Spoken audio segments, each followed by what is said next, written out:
Hey, everybody, and welcome to Lords of the Night. With me, as always, is the Lord of Punishment. Say hi, Scribe. Scribe. And the Lord of Players is joining us. Say hi, Satsu. What up, Dell? And I am your host, the Ranting Monkey, Lord of Pain, and Lord of forgetting to pause the stream before I start. There you go. And thanks for joining us on Boys Night. This was the original trio before Satsu got busy and started ignoring us. Right.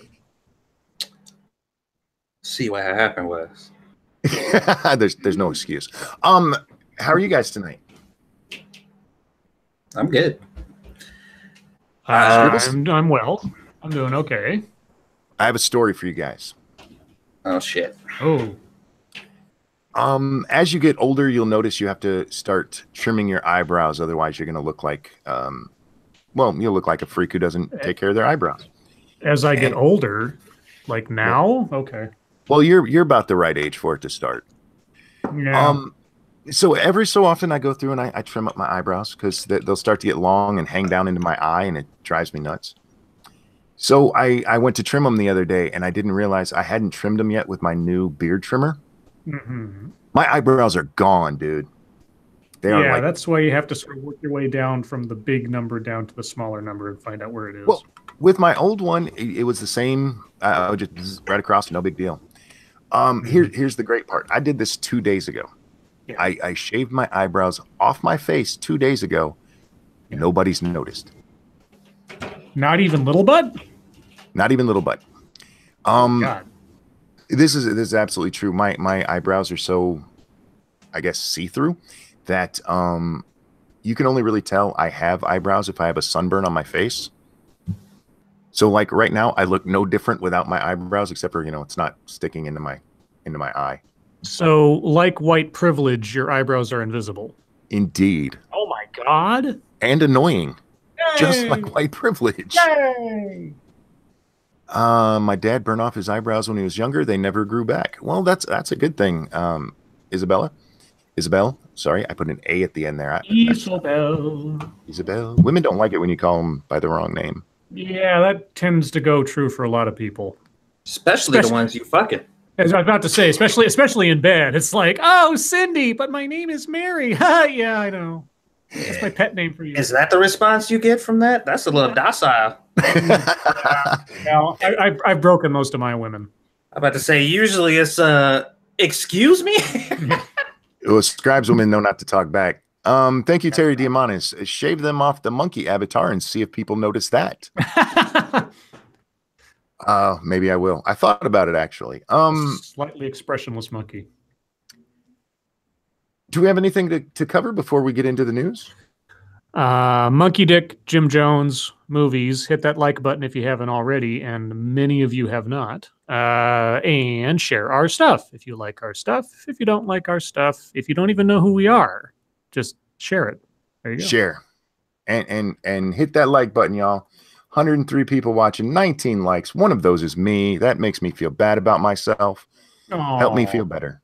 Yay. Little butt today, I had an ice cream sandwich and she insisted on having half of it. I'm like, okay, so I gave her half of it, and she had a popsicle at the same time sitting on a plate. She walks over, she puts down my half of a ice cream sandwich, and I watched it just melt. She just wanted to make sure that you would bow down to her, basically. It's just a power game. If I eat, she has to eat. She has to eat what I eat, so... The only other thing I have, because there's several things I want to talk about tonight, and this one is probably the smallest of all. JF and Andy Worski had a stream today. I didn't watch it, but I saw on Twitter that they were going to stream about their ex-girlfriends. Oh no! Yeah, I wanted to be a part of that one. It took everything I had not to comment on the tweet announcing it, and link something like the Special Olympics. Anyhow, so if you guys are interested in a ex-girlfriend stream, don't forget to check that out on Andy's channel. With that, we have big news. We have the Nunes news. Do you have that up, or do I do? How about we start with that? Did they release it? Because I didn't hear they released it. No. There was a bunch of whining about it today, though. Yes. Well, let's see. CNN Politics, who have just outdone themselves in journalistic integrity today, which I will get to shortly because our friend Chris Cillizza has outdone himself today. Trump moves towards releasing memo he hopes will undermine Russia probe. President Donald Trump, hopeful that a controversial Republican memo about the FBI might undermine the Russia investigation, appeared poised Thursday to allow the document's release. Trump and his aides signaled throughout the day that they would not use executive power to block Congress from making the memo public, setting up a clash with the FBI and intelligence officials who warn the memo distorts facts and could jeopardize intelligence gathering information. The document is said to allege the FBI abused its surveillance tools. Trump himself reviewed and read the memo on Wednesday, White House officials told CNN, and discussed it with Chief of Staff John Kelly and the White House counsel's office. Trump plans to tell Congress he has no objections to the memo's release, a senior administration official said on Thursday. In recent phone calls, Trump has told friends he believes the memo would expose bias within the FBI's top ranks and make it easier for him to argue the Russia investigations are prejudiced against him, according to two sources. As the debate rages about whether the GOP memo is inaccurate and misleading, and whether it's appropriate to reveal such classified intelligence at all, Trump appears to be more preoccupied with the political calculus. Yeah, because the political calculus of all this hasn't been everybody else's fucking focus for the last 9 months. Jesus Christ. He views the memo as proof the intelligence community was unfairly targeting him and fodder for his ultimate goal of bringing an end to the Russia investigation that he has dubbed a witch hunt, sources said. Many Republicans have backed Trump in pushing for the memo's release, though they deny their motivations are related to the Russia investigation. Quote, if American civil liberties were... What? A lot of Republicans backed Trump? I know! No, that statement, Trump had nothing to do with this until... I'm sorry. Keep going. Many Republicans have backed Trump in pushing for the memo's release. Yes, I know we're reversing reality, but I'm just reading as it's written. Though they deny their motivations are related to the Russia investigation. Quote, if Americans' civil liberties were abused, then that needs to come to light so that doesn't happen again, House Speaker Paul Ryan said during a Republican retreat in West Virginia on Thursday. This memo is not an indictment of the FBI, of the Department of Justice. It does not impugn the Mueller investigation or the Deputy Attorney General. His views were not shared by all Republicans. Senators Jeff Flake of Arizona and John Thune of South Dakota expressed misgivings about releasing the information contained in the document publicly. Meanwhile, some White House officials downplayed the memo's significance, saying the facts contained within the document have already been reported. The document was crafted by staff Republicans on the House Intelligence Committee, led by Chairman Devin Nunes, a Trump ally. And then it goes into some legalese about whether Trump could have blocked it, etc. So that's the gist, unless or until we hear what the memo actually says. So we're rewriting history as it's happening. Yeah. Because here's the thing: with that line, many Republicans have backed Trump on releasing the memo. Trump had nothing to do with this until Monday. They just sent that to him Monday. This all came out of Congress. Mm-hmm. That's fucking retarded. Jesus Christ. Is this CNN? This is CNN. I thought so. Okay. Yeah, I don't have much else to say other than it is funny watching the Democrats freaking out over this. I don't know what the memo says. Like I said, I don't care if it has Trump's favorite pizza recipe. I want to see it because it's our document, motherfuckers. I saw something. What was the one today? Schiff, the ranking minority member on the committee, wrote a op-ed. I can't remember who it was for. Okay. But he says in there that if this memo is released, the FBI and the Justice Department might not be willing to give testimony and information to Congress anymore. What? Like, motherfucker, they have to. Yeah. It is their legal obligation. Yeah, they can't just say like, well, we're not gonna bother with this anymore. No, if we subpoena you, you have to testify. And by the way, you are federal employees and can be compelled to do so because we pay your bills. Congress has oversight over both of them. Yeah. They can't just go, yeah, I'm not talking to you anymore. I This can't isn't wait. like I can't wait for that Dr. ultimatum X. to be laid out. That'd be a great ultimatum. It's like, I'm not going to testify anymore at hearings that oversee my department. Yeah, good luck with a budget. Yeah, well, then you're fired, and we will investigate you for everything else you're not telling us. Can't you just, I just read that. I'm like crossing their arms like little kids and sitting down? No, I'm not telling you anything. Yeah, for a member of the House Intelligence Committee to say that out loud, to write it and have it published in a major publication is retarded. I mean, that is, he can have all of the misgivings he wants about releasing this memo. That's fine. But they should at least be logical. The FBI and the Justice Department have to give up, period. They have to give testimony when asked, or they can be fired. TOS, remember the IRS and Lois Lerner? She said her piece, declared the fifth, and that was the end of it. That was the end of it because the Obama Justice Department let that just kind of fall off. Yeah. And it shouldn't have been. That was a huge abuse of power. That should have caused heads to roll. And instead it was like, no big deal.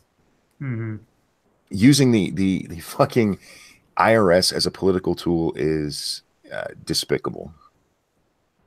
These are people that can ruin your life. Anyway, Very efficiently. Yes. Ask Al Capone. What else we got today? Well, let's see. I just wanted to read at least the headline of Chris Cillizza's blog post today. Oh, what's Chris up to?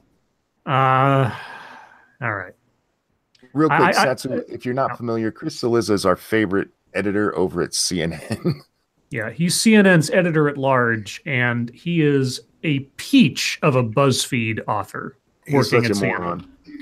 And that is why when I saw this headline earlier today, I had to take a screenshot. I tweeted out my own little version of it a few minutes ago. Oh, but I'm sorry. Nope. I forgot to do something at the top of the show. Guys, if you're wondering where SDA is, she may still be ill, but she was scheduled to be gone today, tomorrow, and Saturday. She's going to a funeral.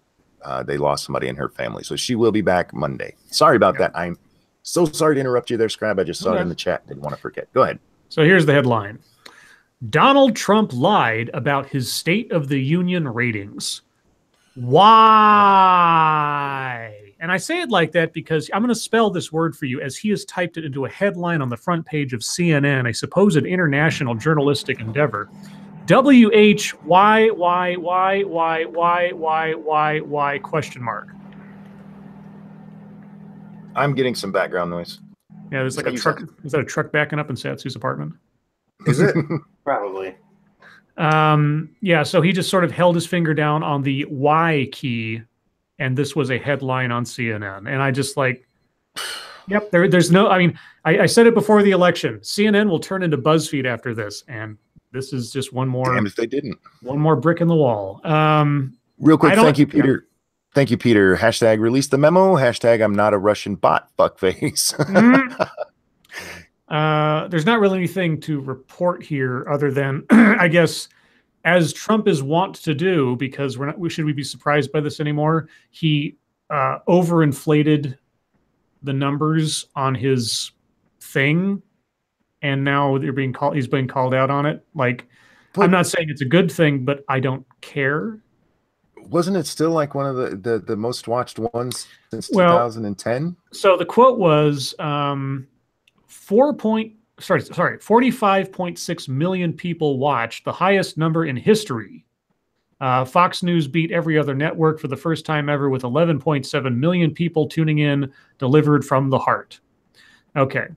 And then Chris Cillizza says, 45.6 million people? This is not true. Know how I know? Because, well, I typed highest rated State of the Union speeches into Google, and it sent me to the Nielsen site.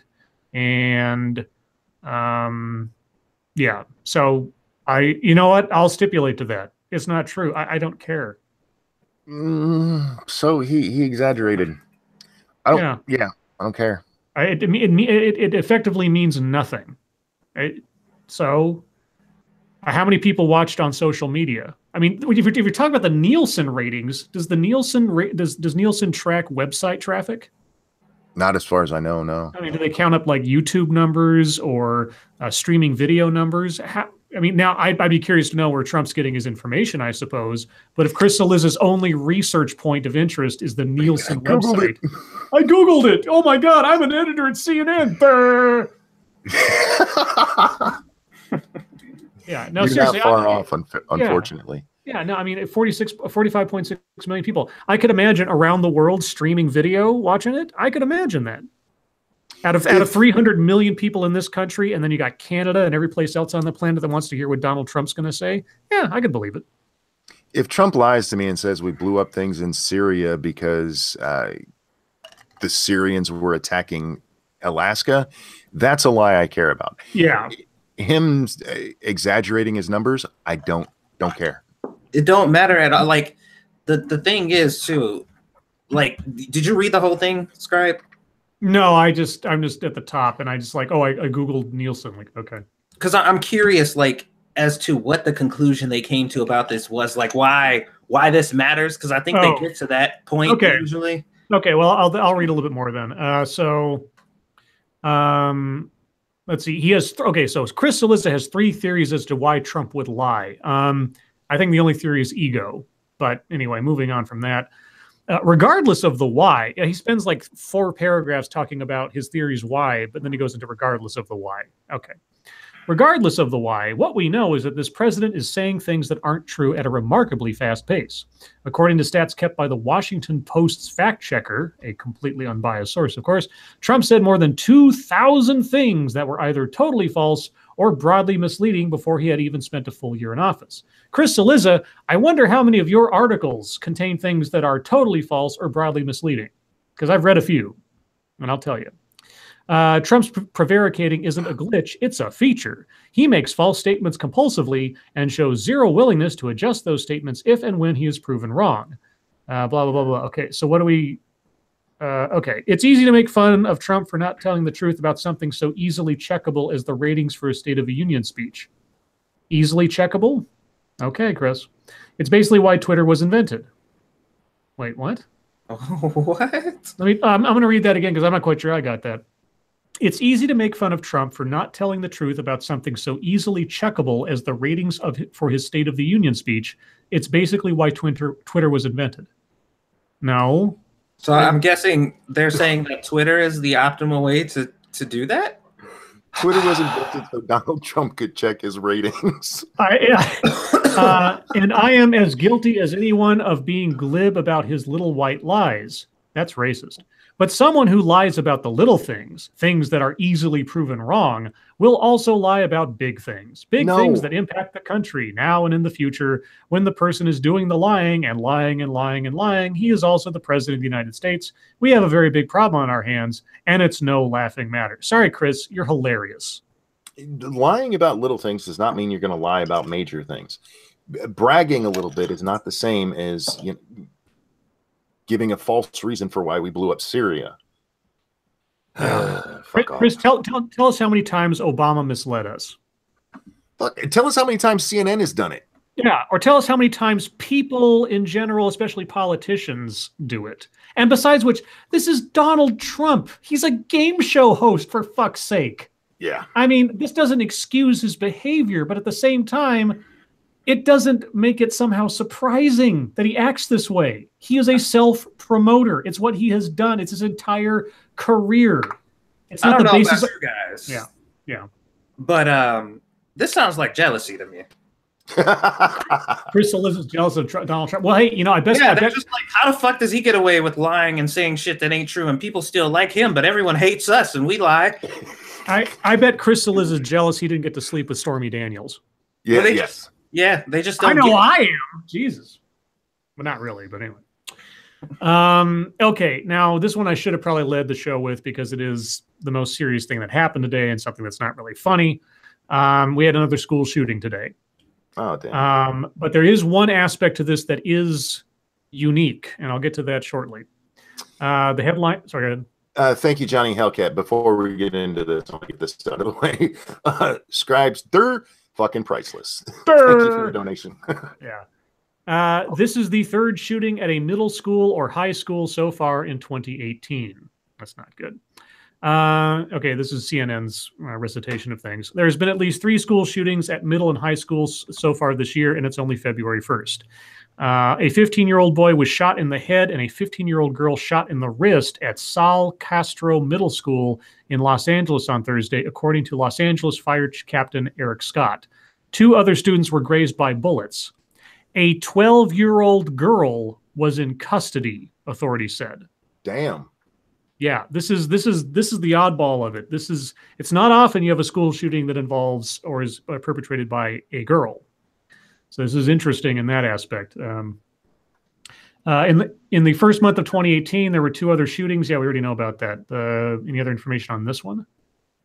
No, they just okay. I guess that's all the information they have right now. They're still looking into it and stuff, but yeah.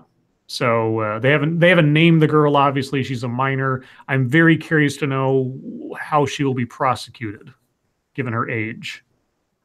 Because I think 12 is below the threshold that they. I mean, I don't know. Maybe it depends on state, but I think 12 is below the threshold where they consider somebody for being charged as an adult. I think. Yeah, she'll probably end up in a juvenile detention facility till she's 18 and then released. Well, see, we've been talking about this for a while, man. That male toxic masculinity, man. That shit. Oh wait, hold on.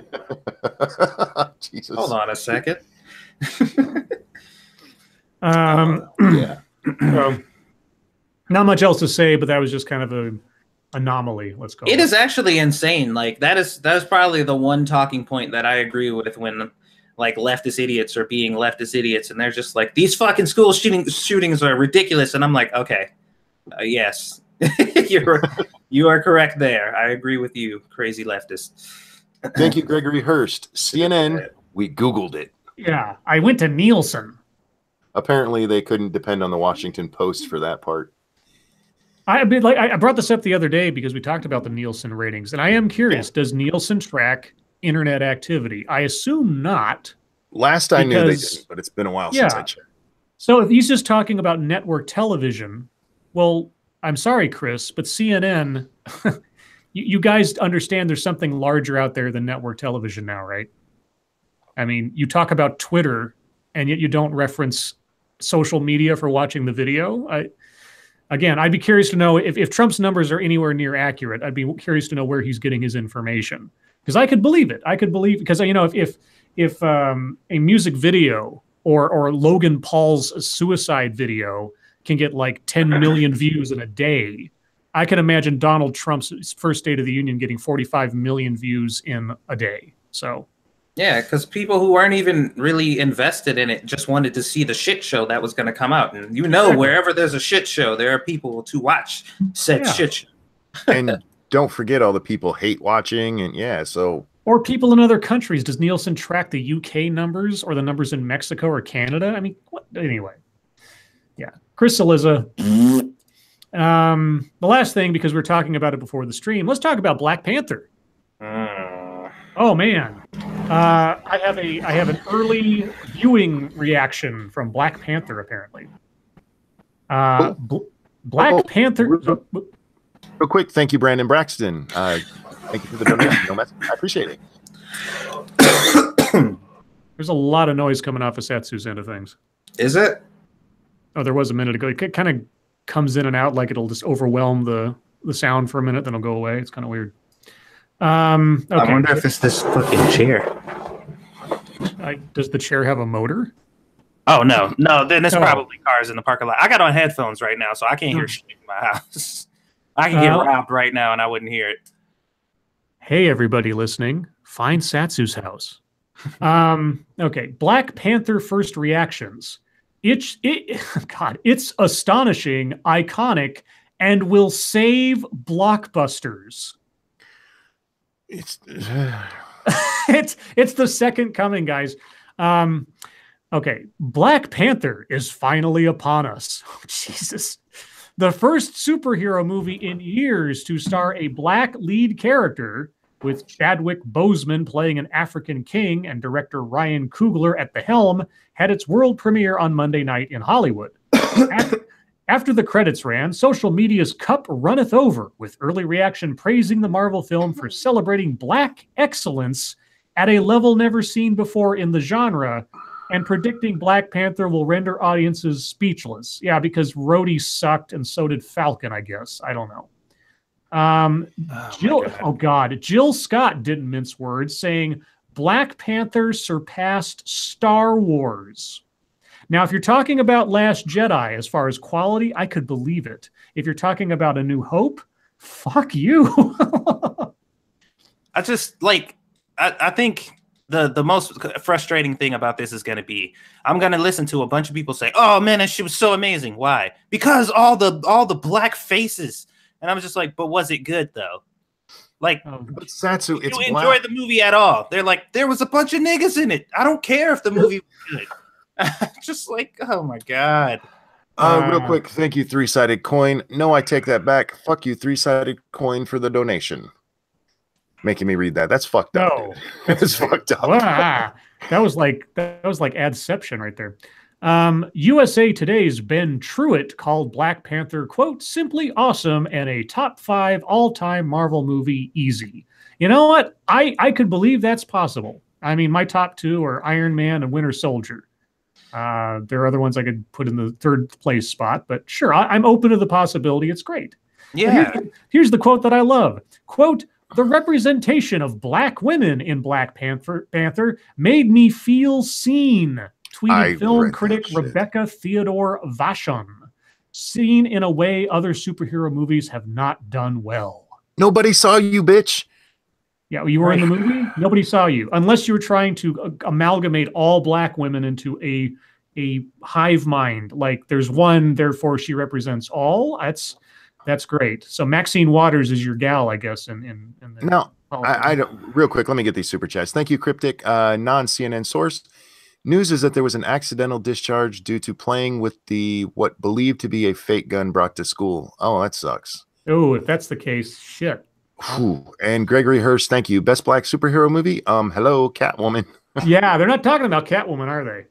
And thank you, Sweeper Steven. I know I'm going to hell for this, and it is too soon, but it seems that school is shooting for equality. Oh. Fuck. He said equity, but either way. Equity, yeah. yes. I read it wrong. Anyway. Gender equity in school shootings. That's what we need. Have you guys ever watched a movie and felt seen? Nope. No. Well, no, wait. A home movie. Maybe a home movie, sure. Yeah. Otherwise, unless I'm on the screen, no. I never understood that shit. That's just like that article that Shu read on her when she was on her video talking about Cosmopolitan, and she was like, why lazy women aren't really lazy, and all of her reasons was because other women that aren't lazy like me are successful, therefore I am not lazy. Just like, wow. Well, if that was a theory that rang true, you'd be wondering why grid girls are being fired. Jesus Christ. We'll get to that shortly. Okay. What else we have? A quote: "Whatever you think it is, multiply that by 100. Royalty is in our DNA." Raved holy shit. Raved the Shy creator Lena Waithe. Yeah. And Master of None writer star on Instagram. Royalty is in our DNA. Okay. Los Angeles. Okay, first off, Wakanda's fake. Yes. Wakanda doesn't exist. There is no nation of Wakanda. There is no hyper-technological nation in the middle, hidden in Africa underneath some crazy mists and technological shielding with vibranium. You understand this is fiction, correct? Maybe not. Well, I want to get back to this at Deep Topic time because there's a lot more to say about this movie. Well, then I'll hold off. I'll leave this aside. But other than that, I didn't have any news stories. But I know that you want to talk about Grid Girls. You want to save that for later? None of these are news stories that I have to talk about. So we'll do a short MSS news tonight and give ourselves a little bit more time to talk at the end. Okay. Well, then, guys, if you have news stories you'd like us to read on the air, please send them to us via Twitter using the hashtag MSSNews. Can't promise we'll get to them all, but we'll look at as many as we can. Something that happened just before the stream, apparently Fidel Castro's eldest son killed himself, supposedly out of depression or something. It's still kind of a developing story, but that kind of happened. Also breaking news for those of you who are Hollywood history aficionados. Sheriff's official says Natalie Wood's drowning now being probed as suspicious death after new witnesses came forward, and apparently Robert Wagner is a person of interest. Didn't they do something like this back in the 90s with her? Well, I mean, the case has never really been solved. It's always been kind of sketchy. But now they're saying that there's new witnesses. I don't know who this new witnesses could be, since it happened out on a boat, and the only people there were Robert Wagner, Natalie Wood, and Christopher Walken. So I don't know. Let's see. Okay, well, scrolling down to other people's stuff, because I probably already covered stuff people sent us. What do we have here? Okay, this one comes from Ellie, the Enthusiastic Elephant. And this comes from smh.au. Okay, first time I see that, I think of Shake My Head, but it's actually from the Sydney Morning Herald. Oh, okay. How's that? Language check. Words you should look out for in children's books. Oh, fuck me. And this is from someone named Jessica Irvine. I had an aha moment during the week as the future president of the United States, Oprah Winfrey, would say, I was struck in... No, sorry, not struck. I was stuck in traffic. I was thinking something else happened. I was stuck in traffic on my way to work, idly watching pedestrians as they streamed past me. Then, from the opposite direction, came a young woman in her early 30s, I'd say. She had her hair tied up in a ponytail and her face plastered with thick makeup. She was wearing a short pink skirt and a see-through white t-shirt, which revealed her black bra underneath. Her t-shirt was emblazoned with the word feminist. Yeah, right, I caught myself saying under my breath, and then I checked myself. Aha! As a young blonde woman myself, albeit, I confess, a far from natural one and getting less young these days, I had committed the exact same thought crime I have always feared people will make against me, to judge me without even knowing me. To assume, from outward appearance, the content of my character, my skill set, and my core beliefs about this world. It's almost like if you want to be taken seriously, you should dress that way. Yeah. The young woman in the t-shirt was literally screaming to the world, I'm a feminist, and I didn't believe her. Feminists, after all, don't look like that. Well, I will give her credit for trying to avoid the no true Scotsman thing. She is having to accept that everybody who says so must be one because you don't have evidence to the contrary. Has she never seen the slut walk? That's a really conservative dress compared to that. All right, this goes on for another couple of pages, but apparently she just had this revelation. It's like, oh my God, I'm being a bad person. What are the words we're supposed to watch out for? Oh, well, So was she surprised that she was a hypocrite? Because that doesn't sound surprising to me at all. Let's see. Okay. In a study presented at a recent American Economic Association annual meeting, two female American economists, Betsy Stevenson and Hannah Zlotnick, presented the findings of an audit they conducted of 7 leading economics textbooks in the U.S. Economics text. Okay. But this was books for kids. I don't know. Of 2,800 persons mentioned in the textbooks, real and made up, 3/4 were male. Oh, fuck off. No. When women did appear in examples, they were found to make fewer decisions, less likely to perform analysis, and were more likely to be involved in food, fashion, or household tasks, which completely counteracts reality, I'm sure. Of real life, I'm okay. This is bullshit. Whatever. Thank you, Cryptic. Beware of reality in kids' books because we don't want that shit in our kids' brains. Especially not economic books for children. Thank you, Cryptic. My last name is from the first emperor of a certain Asian country. 5,000 years of Kangs, crown me king of Kangs. Whoa. And thank you, Darkshade. Hey, Satsu. Palico or Poogie? Which is cuter? Poogie. There you go. I don't even know what those are. It's Monster Hunter shit. Don't worry about it. Oh, okay. Let's see. Okay, this one comes from Raymond Lewis. And you just tell me when I need to stop, Monkey. Let's just do 2 more because I have a few things and I have a feeling they're gonna take a while. All right. Amateur astronomer discovers NASA satellite that's been lost for 12 years. Mm-hmm. For 12 years, a NASA satellite called Image was lost in space. NASA scientists hadn't heard from the satellite since 2005 after it abruptly stopped responding.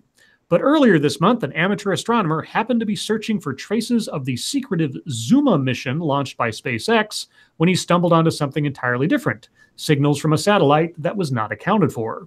Scott Tilley, who is based in Canada, then matched the signal to a NASA spacecraft and theorized it was the long-lost satellite Image. He blogged and tweeted about his findings. He also reached out to the principal investigator who had been responsible for the satellite's mission. NASA set off to investigate and trained its Deep Space Network, a constellation of radio telescopes used to communicate with space missions, to search for the satellite. 5 separate antennas then confirmed the signal and matched the satellite's identity. So does this guy get a prize or something for finding it? Thank you, Dark Shade. Poogie is fun to say. Does it bother you that NASA could lose a satellite? Yeah, and then it takes one guy in Canada to find it. Yeah, Because generally they're going in a certain direction. It's not like we just throw them out there and hope they land somewhere. Well. Okay, well, we'll at least do this one. This one comes from Issy Untitled, and it is a Florida story. Ooh, here we go. Bum, bum, bum. Are you ready for this? Okay. Oh, Jesus. Loaded grenade launcher left at Florida Goodwill store. Okay. How the fuck? Okay. Talk about one heck of an explosive donation. Ha ha ha ha. Authorities say a grenade launcher loaded with a live grenade was left with other donated items at a Florida Goodwill store. The Bradenton Herald reports that employees at a Goodwill store near Tampa reported the weapon on Sunday. The Manatee County Sheriff's Office says the store manager told deputies that the grenade launcher had come in a shipment from another store several days earlier. The employees at the other location said they sent it along because they didn't know what it was. Deputies say they disposed of the active grenade at a hazmat locker, and the launcher was stored in the agency's property room. It's not clear who donated the items. You'd think there'd be some kind of registration for that. Do you think somewhere there's a pissed off terrorist wondering what the hell happened to his grenade launcher? That is hilarious. Or like Arnold Schwarzenegger's just like cleaning out his garage. His wife cleaned out all his shit and accidentally threw out his grenade launcher. Okay. Okay, we'll do one more here. Guys, if okay, you're going to donate your grenade launcher, please unload it. Oh, several people sent us the grenade launcher story. Guillermo Salvage, Colleen Bernier.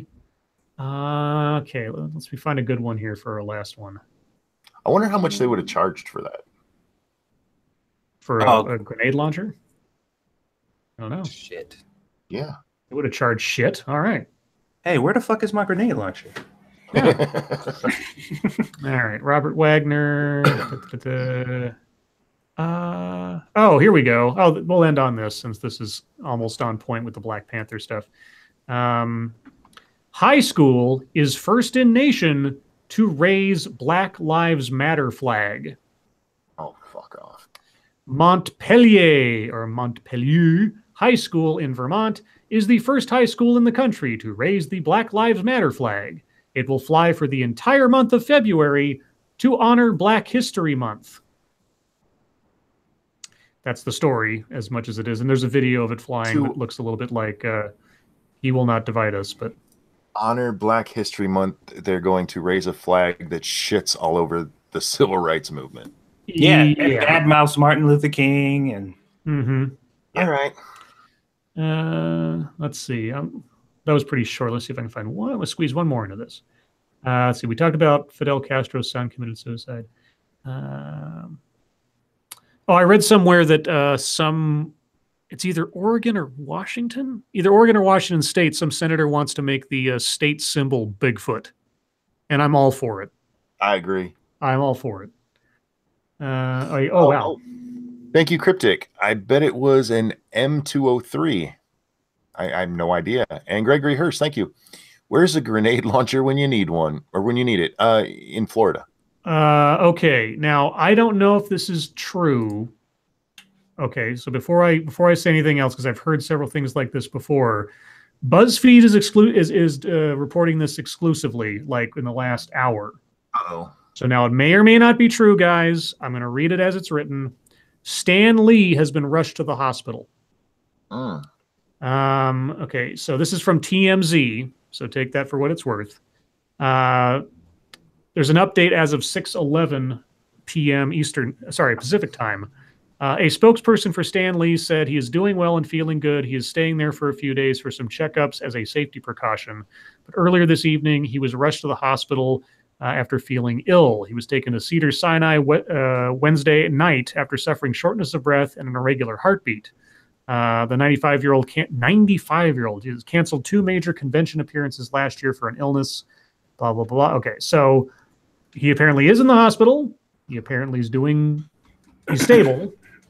But fingers crossed that he's doing okay. But at 95, it won't take much. Anyway, that's he's wrong. It might be over. Yeah. Anyway, so there you go, Black guys. Panther killed him.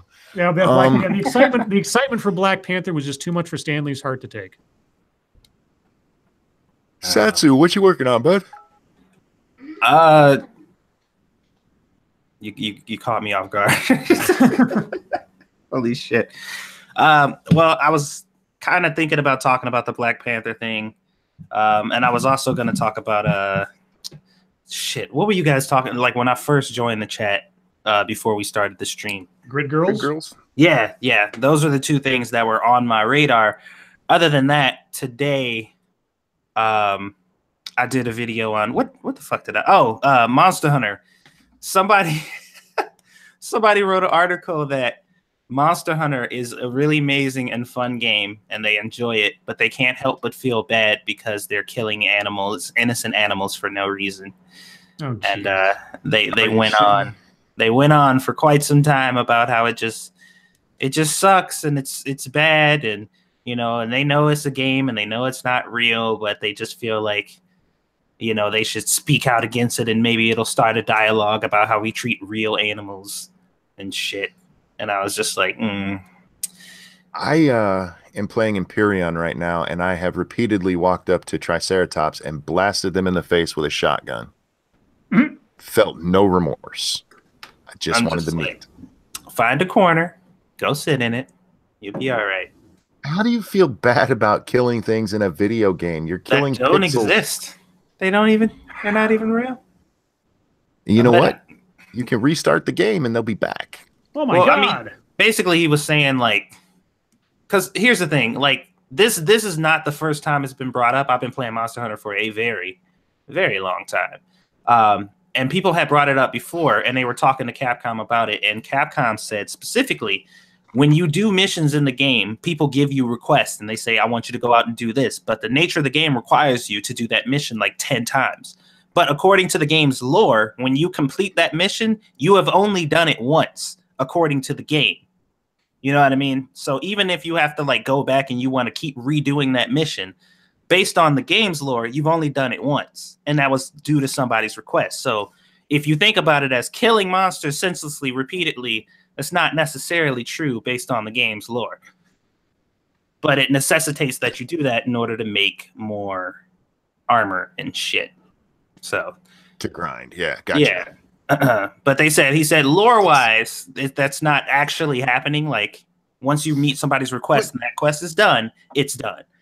It's still a dude freaking out over killing fake animals. Yeah. Okay. All right. I broke my controller.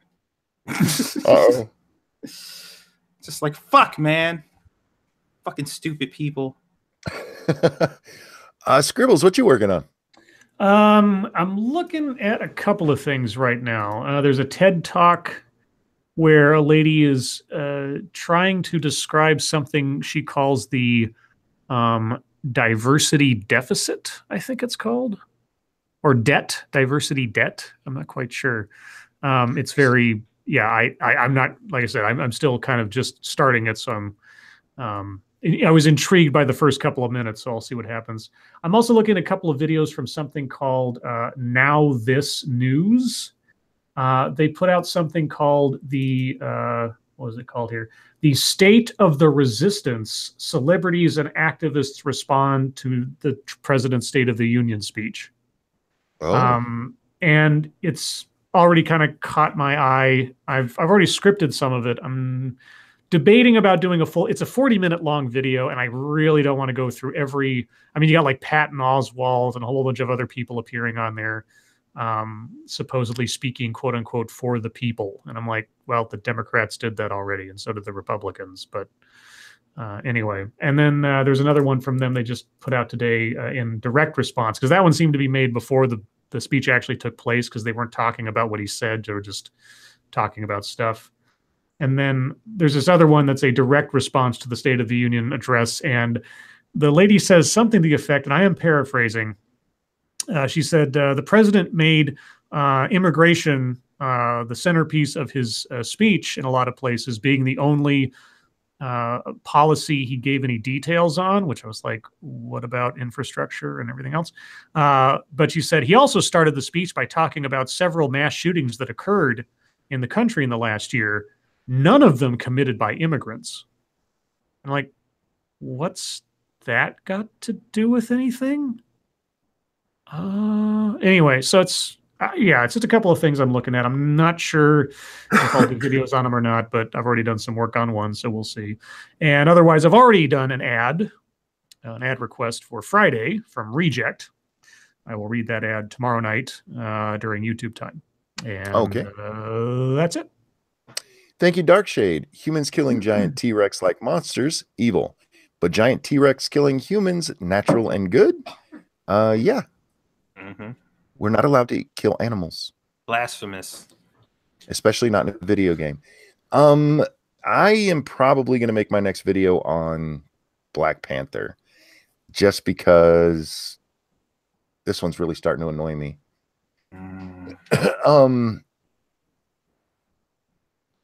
Real quick, let me find that again. I retweeted it out. Before I do this, does anybody know of any YouTube drama? There's a lot of stuff being posted about Andy Worski and Destiny or something. Like Andy Worski challenged Destiny to a League of Legends battle to settle it or something, whatever's going on. Otherwise, I have no idea. I know Dusty's been fucking ever since the Jordan Peterson thing. He's been fucking sucking Jordan Peterson's dick on the internet all day. Like every day, Jordan Peterson's dick is in his mouth. Every fucking day. I'm like, dude, like, do you ever not think about this man?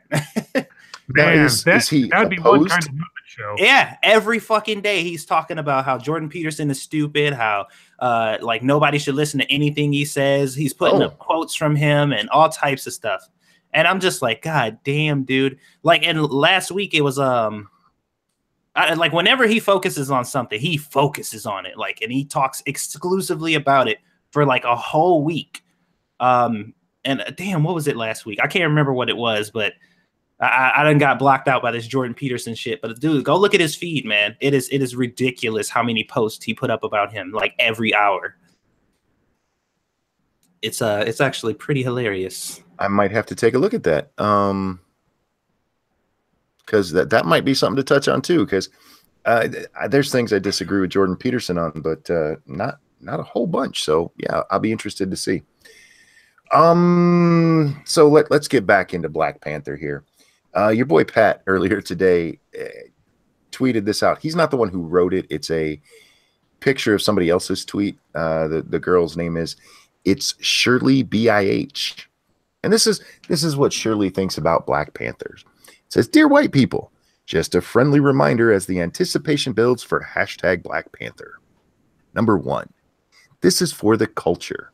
Number 2, this doesn't concern you. Number 3, stay the fuck out of our way on February 16th. Number 4, keep all of your opinions about the film to yourself unless you're asked, but don't worry, you won't be asked." Do you think Marvel doesn't want white people concerned about Black Panther? No, I mean this movie is not the second coming of Jesus.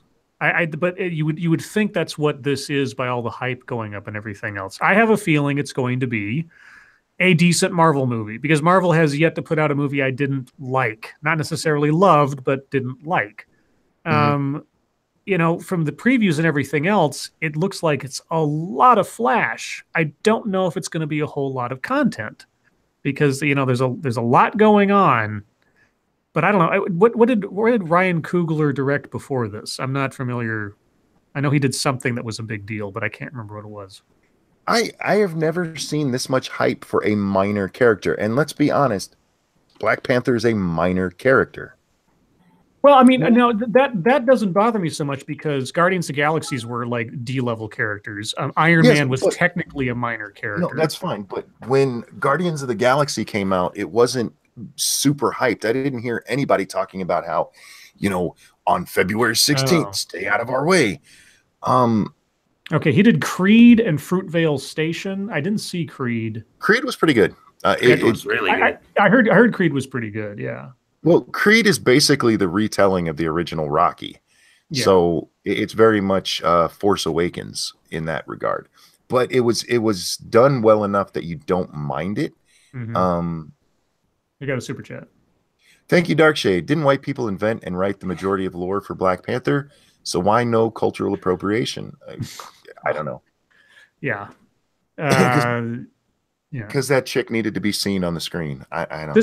You know what this reminds me of, though? This kind of hype and overhype and everything. This reminds me a lot of the Mad Max Fury Road stuff, where it was like, we have to turn this movie not into a piece of entertainment, but into a social statement. Mm-hmm. And that'll put butts in the seats. Now, I don't know what that says about the movie's quality. That just says that people are trying to turn this into some kind of cultural moment. When Blade, when Storm, for fuck's sake, Catwoman, Steel, Blank Man, for fuck's sake, Meteor Man. I mean, oh my God, this is so stupid. Well, the thing is, like I said, like people is getting hype and they're like, this movie is going to be good. But nobody, like I said, they don't care about the movie. Like most of the people going to go there, they're going to watch it and they're going to feel like they would feel about any Marvel movie coming out. The only difference is there's a bunch of black faces on the screen. And that by default, like even if people didn't like it, like even if there was like, oh, wow, that actually wasn't that good. But I won't tell anybody that because I can't say it wasn't good, because if I do, I will be shunned from the black community because there's no way I could dislike a movie that has this many black faces in it. Like it's not even a thing that you can do without being completely removed from the black community. So it's fucking stupid, man. Well, I wanted to talk about something you brought up before the stream, Satsui. You were talking about your friend and your conversation where you said there's never been a movie where white people are like, we're going to watch this because it's a bunch of white people. Yeah, like where they're saying like, because I was like, okay, if you ask a fan, this is what I told him. If you ask a fan who likes Superman, why do you like Superman? He's going to list off probably like 20 or 30 things about what he can do, how strong he is, who he fought, and all the amazing feats that he met. But if I go to any black person on Facebook or Twitter, talk about this movie, and I'm like, why do you like Black Panther? Because he black. That's it. What does he do? What has he done? What are his accomplishments?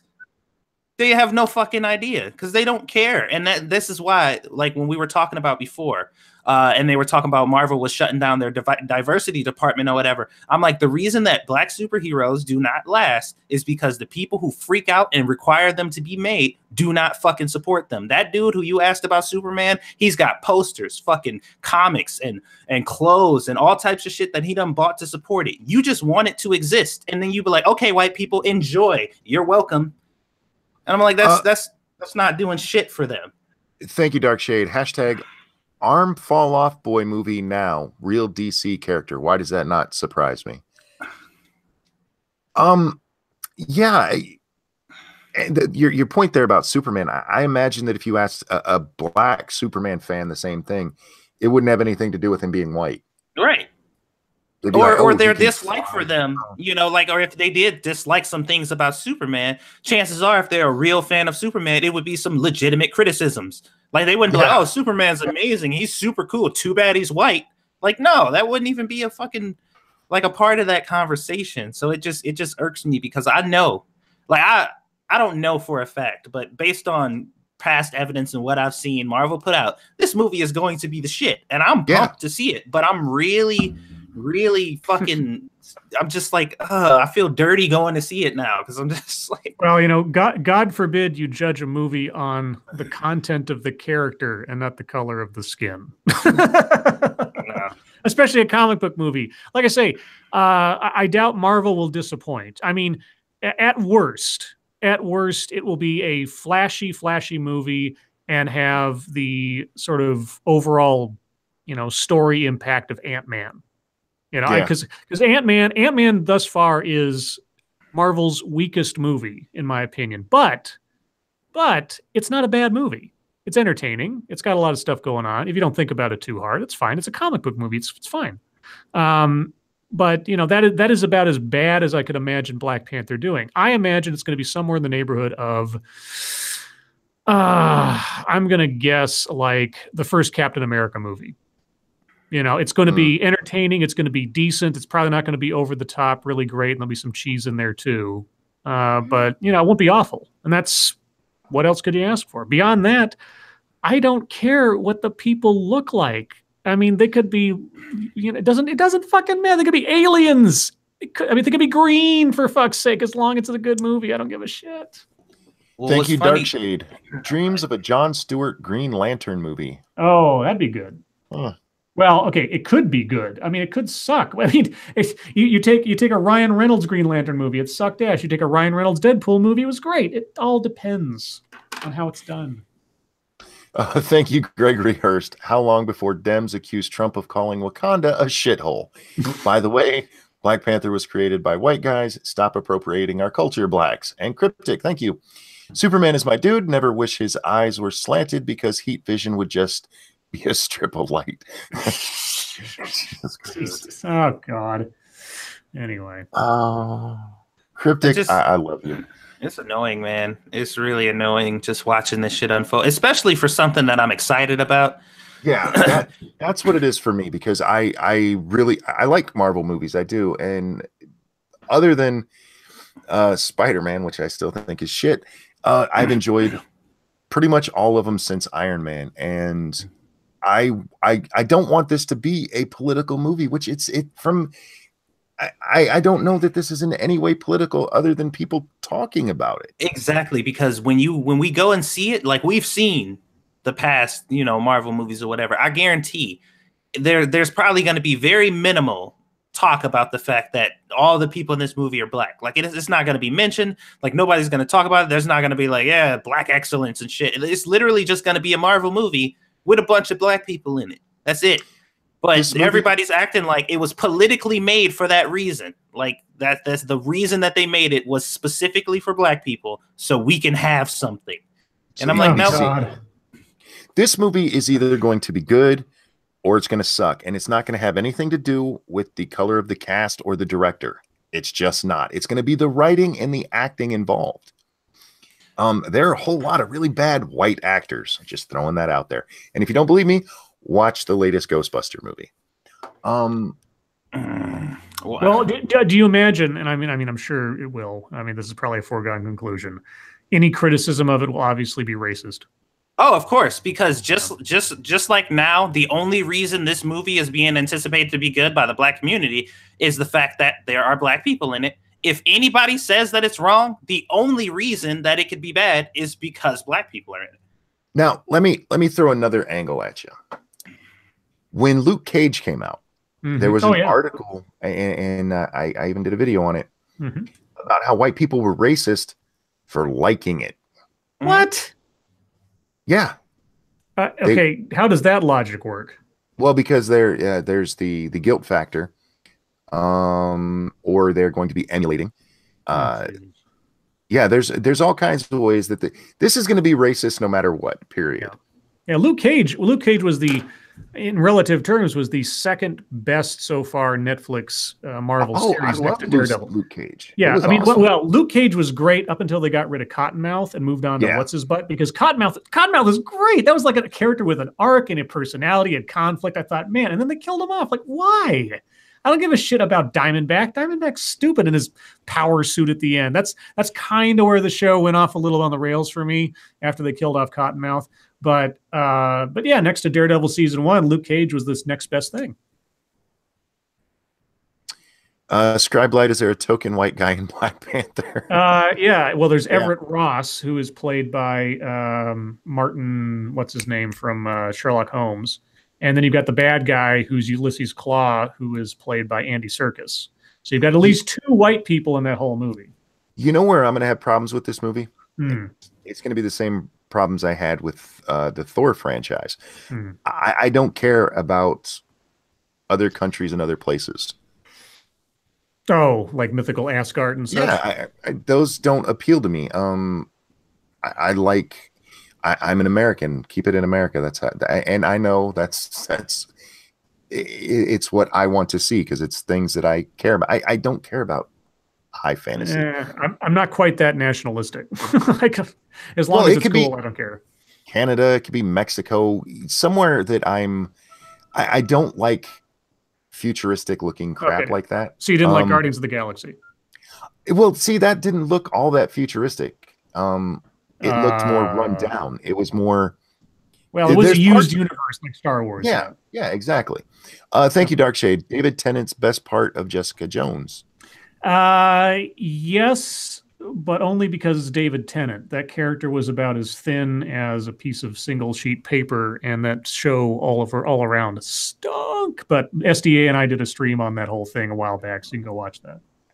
I would like Black Panther more if if they just set it in an African country, not a fake one that's all futuristic and give me I want a little realism in my fantasy. You know what? I thought Black Panther would have worked a lot better as a TV show because when you mix the fact that he's the king of a country. There's a whole like subset of stories you could have on the political aspect of things with like national politics and stuff like that would work a lot better because like Black Panther was effectively the good guy version of Doctor Doom. You got 2 guys who are kings of their own country, but they have completely different motivations. And Doctor Doom would be a great TV series all by itself, but Black Panther is a movie. It's going to be a big action thing, and that whole sort of being a diplomat for a country or diplomatic immunity and all that kind of stuff's going to go by the wayside, I figure, except in places where he gets to use that to get out of trouble, I suppose. Anyway. No, like I said, just from what I've seen of I don't like the sets, and you have a point about Guardians of the Galaxy, but for me, again, it's the used universe looks better to me than shiny, flashy pillars, and I don't care for that shit. Anyhow, so guys, let's talk about bitches. Yay! I like female dogs. Me too. Yay! There's nothing but guys here, so we're going to talk about women and how you should behave. Yeah, that's right, boy. We haven't... Excuse me. Oh, that actually hurt a little bit. We haven't talked about this yet on stream, but we're going to talk about grid girls. And for those of you who don't know what grid girls are, that's hard to say. For you, I suppose. Go ahead, say grid girl 5 times real fast. Grid girls, grid girls, grid girls, grid girls, grid girls. Grid girls. You almost missed. You're lost it there in the middle. Oh, okay. Well, almost is close enough for. Anyway, yeah, they are staples at Formula One, and thanks to feminists, all of the grid girls have lost their jobs because, they're pretty and feminists are fat bitches. That's my take on it. What say you?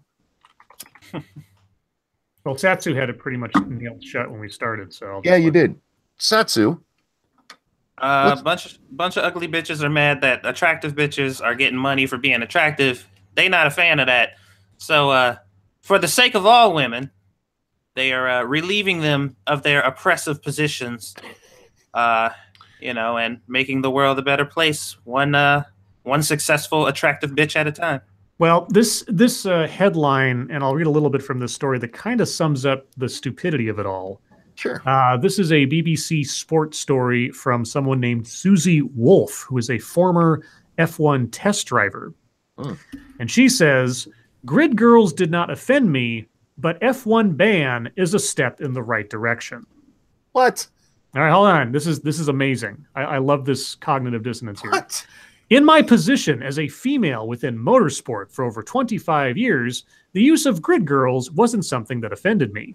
Neither was it something I saw as one of Formula One's priorities to change to allow the sport to evolve. The owners of F1 are saying it is not what they want to see as an image representing the sport, and it is not what they want to portray the sport as. A male pastime? Okay. Grid girls were a tradition within the sport. At most races, they are well-dressed and representing top luxury brands. At the Austrian Grand Prix, they were in traditional dress, and it was perceived as an honor to be picked as a grid girl for an F1 Grand Prix. During my racing time in German touring cars for Mercedes-Benz, I can recall getting into one conversation with a grid girl while waiting for my parade lap to start. She was a medical student who found it fascinating to be so close to the racing car and on the grid just before the race start. You can say, on a positive note, that the owners of F1 have made a clear statement with their decision. This is not going to change overnight the lack of female representation in motorsport, but it could be a step in the right direction, ? I believe so. Wait, how is getting rid of grid girls going to get more women into motorsports? Are there bitches who aren't watching motorsports because there's pretty girls there? How much did grid girls make? Do we have any idea? No clue. No clue. I mean, was it a living wage? Was it like something you do over the summertime and get a bunch of, is this some free money kind of stuff? I just don't understand why this is anybody's fucking business or what this is supposed to accomplish. Well, you talked about it before the stream. This is like another step in the neo-Puritanism. Sure. And we've talked about this before. We are coming back to our puritanical roots. There was one guy who's been bitching about this on Twitter for a while, and I finally just asked him, like, dude, do you just hate women in bikinis in general or just at a motor speedway? And for the record, most of the grid girls don't wear bikinis. Mm-hmm. Night, baby, love you. Most of them are, as the article just said, I mean, she didn't mention anybody in skimpy outfits. But we're coming to this point where, we got to free the titty. We have this as part of feminism. But we also have this part of feminism where women aren't allowed to use their bodies for anything. And it just seems to me that we are slowly getting to the point where we're going to join the Muslims and women are going to have to be covered from head to toe. Because how else are you going to do that and let them be in public if they can't be in public how they want to? There's nothing wrong with a woman in a bikini. And you can't say, oh, well, kids watch motorsports. Kids go to the beach, motherfucker. Kids can go online and see naked women whenever the fuck they want to. Mm-hmm. So let's not pretend that it's a problem with women just being scantily clad. You know what I love? I love it when they, and I read this somewhere else, I can't remember, but about the grid girls, how it's like someone was saying this is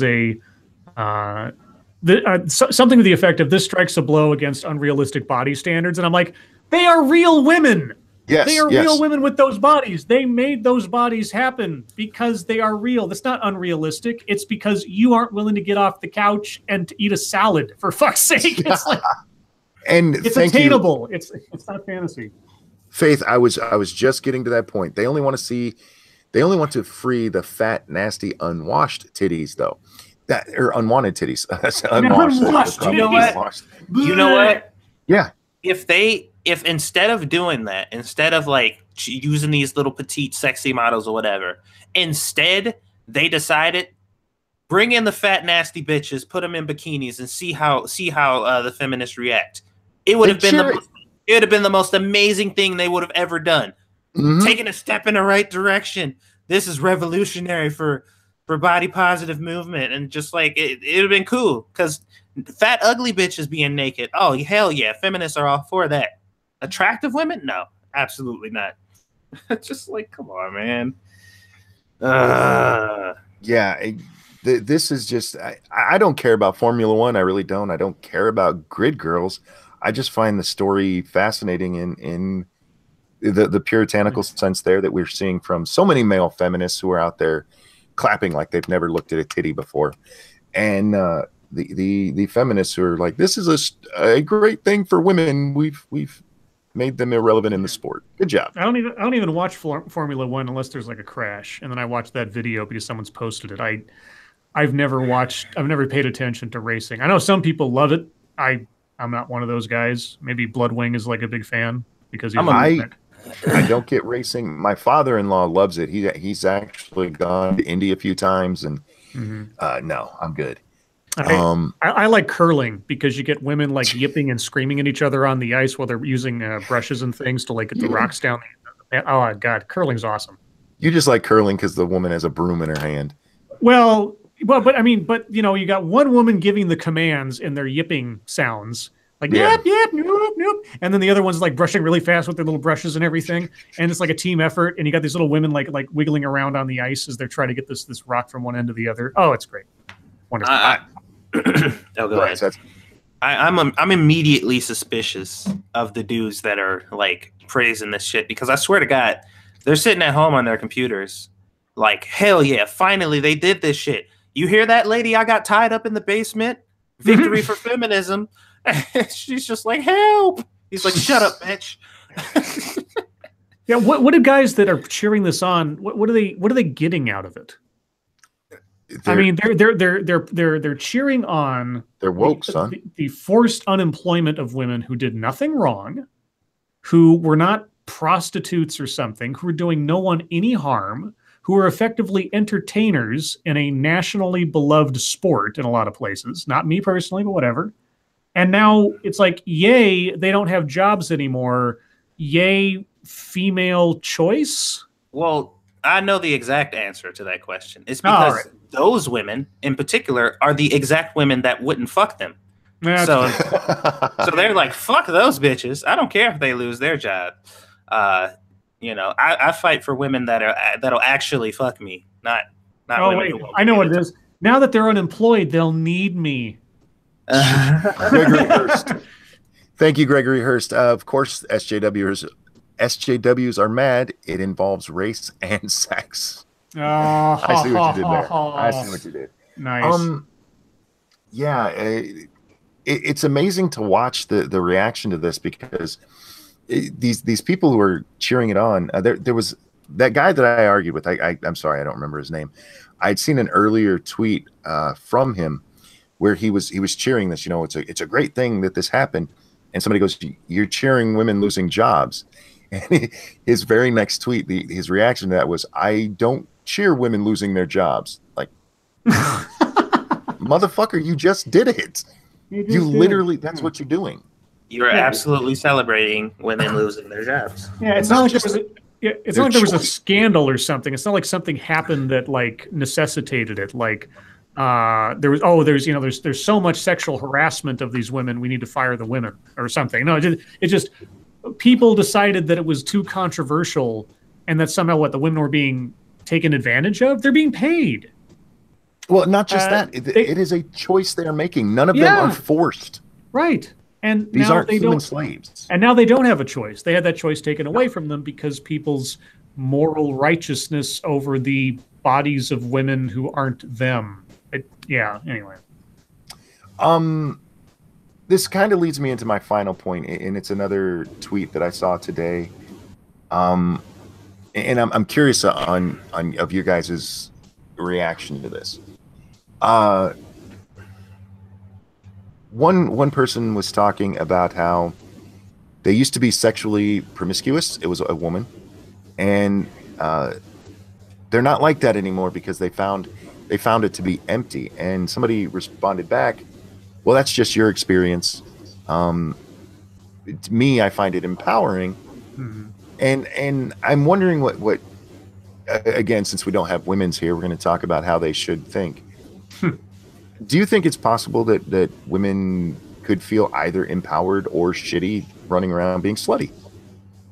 I mean, everybody's different, so I feel like depending on what you've been through, your life experiences, or what it is you need as an individual to feel whatever it is you need to feel, it's possible that people could go either way. Like, and I don't think that it's right for, women to be like, it empowers me, so you guys are doing it wrong. And they're like, no, well, I think you're a slut, so you're doing it wrong. Because like both sides are technically in the wrong for criticizing the other, because especially, you know, when you're looking at it from a feminist perspective, it's like, well, both of y'all should be like, oh, well, I respect that you like to do that, but it's not my thing. More power to you. That should be the response to that. But we all know that that's not the case. Well, so, you know, unlike my two distinguished co-hosts here, I'm not much of a player. I've never really been. I mean, I'm by no means a virgin. I've had, you know, I like that you just called me a slut. I've been married for 24 years. Well, you slept with your teachers. I never slept with my teachers. I just wanted to. I thought you banged your teacher or something. No. Oh, okay. Well, anyway, I've had one night stand type sex, and I've had long-term emotional, deep-seated making love or sex, depending on the situation. You know, I can attest from my own experience that the one night stand type of sex is empty, in the sense that, you know, it's a thrill. There's a biological reflex to the whole thing and the lust and all that. But afterwards, it's, you know, it's kind of like comfort food in a way. There's that, you know, you get the initial thrill of it and then it kind of just goes away. It's not that it's not memorable in a sense, especially if you're not, you know, that promiscuous with it. But then I look back at the relationships I've had where it was actually, there was a connection with the person and there was an emotional basis for everything, and you had some synergy with the person. It wasn't just sort of a reflexive thing. And that is far more meaningful. Now, whether or not someone is a good or bad person for being promiscuous, I don't really have a judgment on that, because it's really the attitude of the person. If I've known guys that treat women like tissue paper, you know, and they're promiscuous as hell, but they're also assholes. So it's really just a matter of your attitude and your motivation behind it. If someone wants to be independent and just enjoys sex, but, you know, doesn't make a big deal out of it, I don't have any disrespect for that position. If you're going to be a jerk about it or just consider people as objects, and I don't mean that in like a feminist way. I mean, either I've known women that have treated guys like objects and vice versa. You know, people are people. Yeah. Anyway. The reason I ask this is because there's the age-old wisdom that women give sex to get love and guys give love to get sex. Mm-hmm. And generally speaking, again, yes, there are individuals. I find that to be very true, or at least it used to be. And I do wonder if women in general can have a fulfilling life, as the MGTOWs would say, on the dick carousel. Well, I know of a few people who have and are, just because of the fact that, like, I don't know, just like, if you, first of all, the one of the girls that I'm thinking of is like really against the whole feminist narrative to begin with. And she basically just did what she wanted, you know, and like sex with her, it was like real unique, because she was one of them chicks that you could like have sex with or whatever and it not be awkward afterwards, because she was so like naturally cool about it, where you were just like, fuck, man, I mean, I don't owe you shit. You know what I mean? Like, or like if somebody do something for you and you owe them something, or you feel like you owe them something and they like just make you feel real good about yourself. Like you don't owe them anything. And you're like, oh shit, that's awesome. Like that's how sex with her was. And she was so cool about it. And she living it up. I mean, she got a couple kids now and she doing her thing. And the dude who she talking to now is okay with it. Like, you know, she let that shit be known up front. Like, I fucks a lot. And I have a lot. And she don't cheat on her dude, because she like, well, now I got a dude who'll fuck me every day. So I ain't got to look for it. I'm cool with that. And everybody and it's so weird too, because there are people who know this dude and they know that he's with her, who has fucked her. And they're like, you lucky, man. And he's just like, yeah, I got her down. Thank you, Chaos. Thank you, Chaos Eve. Or if you're a tranny, you want love and sex. I think that in this situation that you just described, I'm sure she was perfectly happy that way. I think people can be, but I don't know. Again, going likely. Exactly. I mean, It's not common. This woman, yeah. So I just wonder if women can truly be happy in generally speaking, just running out and fucking, and especially, I do find it weird that is a form of female empowerment. At the same time, we're firing people because they might have been wearing bikinis. Well, I honestly, again, and then this again, I'm not some kind of like, census survey or something. I know very few guys who are promiscuous, let's say, who are happy. I mean, they may, if you want to get really deeply psychological about it, they might have a fear of commitment that makes them promiscuous and just happy to just sort of like sleep around and not, get close to anybody kind of thing. But ultimately, the ones that I do know personally or have known personally, I wouldn't say that they were happy doing so. I think that they, in their heart of hearts, really do want to find a partner or some stability. But for whatever reason, and there's, a raft of reasons why that could be, they feel more comfortable acting that way. I don't think it's necessarily something that makes them happy, however. I mean, there's a difference between being content and being happy, or being comfortable and being happy. So yeah, I was pretty sexist about this, because I would say the same about guys, because again, that adage goes both ways. Yeah. Somebody in chat, and I forget who said it, but they said it's almost like we evolved to need each other. Oh, no, God forbid. Yeah. And we're not biologically built to have to need to couple for some reason. DNA within us isn't sort of screaming out to be replicated on every moment or nothing. Indeed. Jesse asks, which is worse, a man whore or a female whore? I don't think there's a worse to it. It depends on how. Here's the one thing that has always given me pause about people who are promiscuous, and the first question that always comes to mind before anything else: health concerns. Because if you're sleeping around with somebody who also sleeps around, you don't know who they've been with last, or who their last partner was with, etc. Because these days, and in general, the concerns for transmitted diseases, pregnancy, and people, it seems to have been downplayed, but HIV is still out there. AIDS hasn't gone anywhere. It's still around, and if you're not careful, you can get it still. Especially African AIDS, especially in California. Let's be honest. So I think there's a lot of disincentives if you're being safe about it. If you're getting blood tested once a month, and you've got a good idea of where you're at, then okay, as long as you're using protection, more power to you for the most part.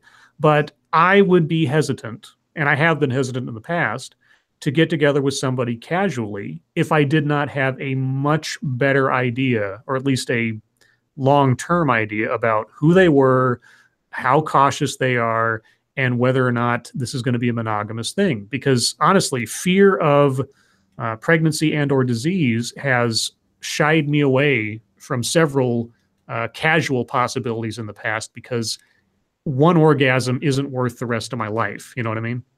So that's there's societal thinking. A man whore's given more leeway. We call women sluts and shame them.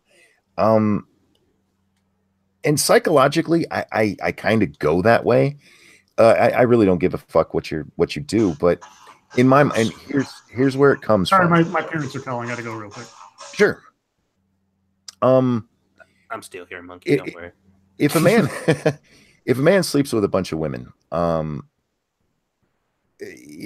let's say in one night a guy bangs 15 women, okay?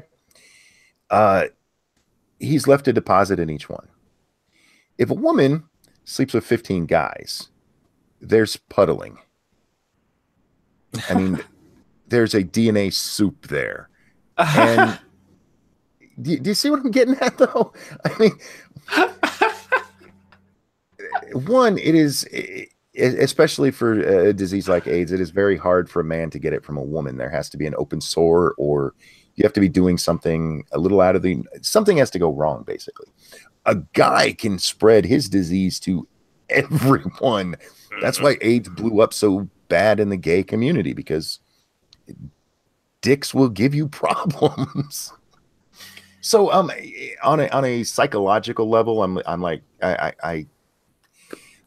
I tend to think woman whore is worse. God, that's going to come back and bite me in the ass. But on a personal level, I don't give a fuck what you do. Yeah, I don't know. Like somebody brought it up to me, and I was just like, I don't know. I've never thought of it. I don't really care. I think all whores are whores. That's it. And it's not like I ever had like a thought. I just don't like slutty people, whether they be dudes or not. Because my brother was that type of person, and I would see different females coming in and out of my house all the time, just like random chicks, and they come over like, "Hey, little brother," and I'm like, "Bitch, you like the fifth girl that been here. Get out of my face." And they thank you, Cryptic. Puddle of AIDS and Gregory Hurst is DNA soup cereal. No, it's not. Oh my god! Not even if your herpes scabs break off into it. Come on, dude. Sorry about that, guys. Oh, welcome back. Yeah, my older brother was a slut. I mean, he would bang anything. I know Scribe thinks I'm a whore, but no. There were so many times I walked in on my older brother just banging, and I was like, God damn it, dude, lock your door. I wanted to be one of those guys. I knew people who were like that, and sort of the hormonal urges in me was extremely jealous of people who were fine with and or capable of and or I guess quote unquote charismatic enough to attract that kind of attention. At the same time, the more I got to know them, like I said, they weren't happy. The relationships weren't relationships. They were just sort of like candy, I suppose.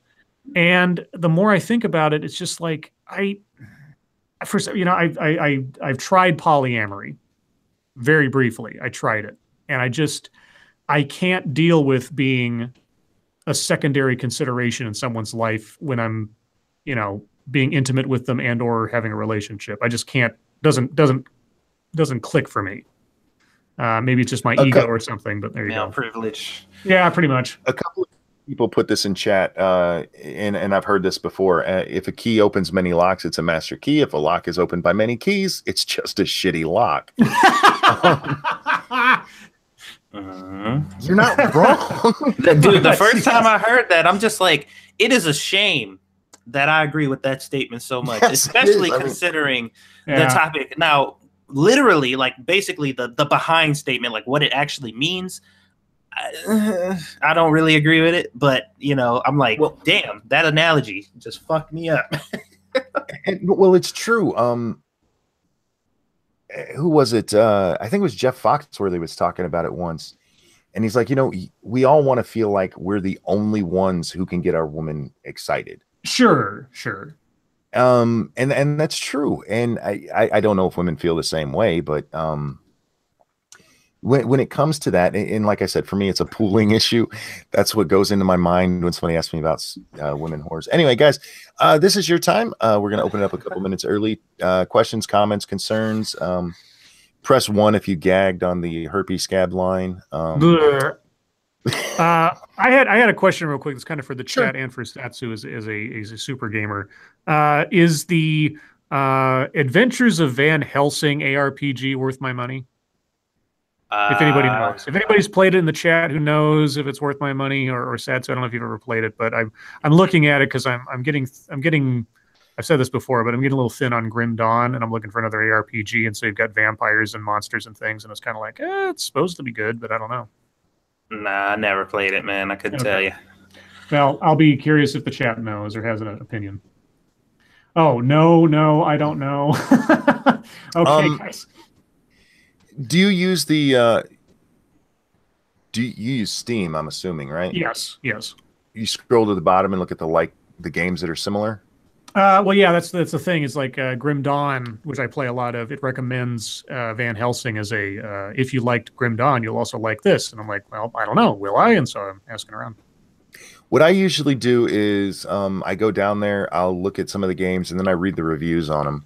And I look for people who've played a lot, and I read both negative and positive to see. Because like the game I'm playing right now, Empyrean, it is definitely an early access game. The AI in that game sucks, but it is so fun. So if you read the negative reviews, they're not wrong. I mean, because it is an early access game, but the positives of it are a lot. Train I agree. Spotting just asked. Oh, sorry. What I was playing when I shot the Triceratops. It's called Empyrion. Empyrion. Gregory here says it's free on Xbox Live Gold. Yeah, except that I don't have gold and I have to pay for it, so it wouldn't be free for me.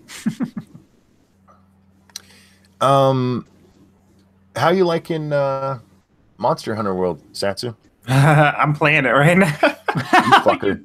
You bastard. You know what that says more than anything else? Is it a live? Is it a MMO or something? No. Okay. It's a game that's focused on co-op. It's like an action RPG. Yeah.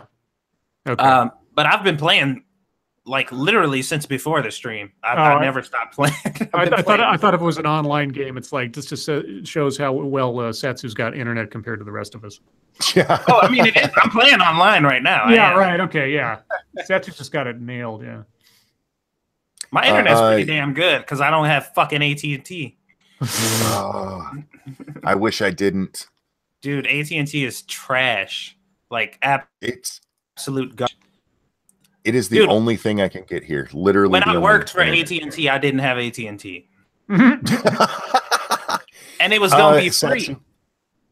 Satsu, I'm being asked by BG to ask you, what's the weirdest porn you've ever seen? Oh, God. Black Panther. Oh man, the weirdest porn I've ever seen. I've seen a lot of weird shit. I think I told you guys about that bald dude who put his entire head in this chick's vagina. Oh yeah, you did. Yeah, that was I wasn't ready for that. See, and that's the problem with women being whores. Well, like it was like dick in hand and everything, and I was just like, "Oh, I can't do this. No, this is not great. This is not okay." Elephant porn on Pornhub. What? So murder? Yeah, yeah. Can you say perforated bowel? Ugh. What? I'm sure we've discussed this before. Overall, no specific genre. What is your favorite game you've ever played? Monster Hunter. Favorite game I've ever played? Yeah. Oh God. Well, I mean, as consistently enjoyable as it was, probably Knights of the Old Republic. Good one. Good one. I mean, on consistent like replayability, yeah, that's probably it. I mean, I have a lot of games that I love, but yeah, that's probably the one that stands out. Mine was The Sims 3. I love all of the Sims except 4 because 4 sucks. I used to make man whores. Can you imagine that? I would knock up the whole neighborhood. And Lady Monkey used to yell at me because she'd say there's something wrong with me. But yeah, I would, because in that game you can invite your neighbors over and you can seduce them even if they're married. So as time went on, my entire community couldn't breed because they were all related. Wait, so you raped your whole town? I didn't rape them. It was all willing. Yeah, sure. And there's a great thing too, because if you go to their house, you get to see the husband and wife fight because she's pregnant with another dude's baby. It's great. Oh my God. Oh man. Let's see. You're a sack of shit. I am, but I had so much fun with it. It's not as fun if you're doing it as a woman because you can only get pregnant every so often. As a guy, you can knock up the whole neighborhood. I would sit and wait for the teenagers. That takes a lot of effort, dude. Like, because just trying to fuck one chick in the neighborhood, like you got to be dedicated. Once you get your points, I forget what they're called. You can get the different boosts to amorous stuff, and makes it a lot easy. Scribe, you'll probably like Path of Exile. Path of the Exile. Yeah, I've looked at that. Maybe we'll see. That came from Cryptic. I like the sort of horror gothic aesthetic. That's why I was looking at Van Helsing.